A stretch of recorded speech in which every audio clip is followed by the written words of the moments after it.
VKR TV VKR voice ఇదే నిజం మళ్ళొక్క మంచి ముచ్చటెత్తుకొచ్చిన పవర్ స్టార్ పవన్ కళ్యాణ్ గారి గబ్బర్ సింగ్ సినిమా, అది హరిశంకర్ గారి దర్శకత్వంలో ఇద్దరి కాంబినేషన్లో 2012లో పెద్ద సెన్సేషనల్ హిట్టు చిత్రంగా నిలిచింది వాస్తవానికి. అదేవిధంగా దానికి అద్భుతమైనటువంటి సంగీతాన్ని ఇచ్చిన దేవిశ్రీ ప్రసాద్ గారు కూడా అద్భుతమైనటువంటి పాటలు వేయడం జరిగింది.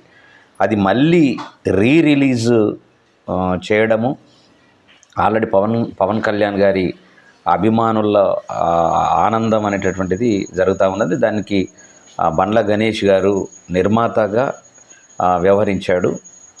అదొక పెద్ద సెన్సేషనల్ చిత్రం మళ్ళా రిలీజ్ చేస్తూ ఉన్నారు. ఈ ఏదైతే అభిమానుల్లో ఆనందం అనేటటువంటిది వెల్లువెత్తుతుంది, అది మళ్ళా సెన్సేషనల్ కాబోతోంది. Thank you very much.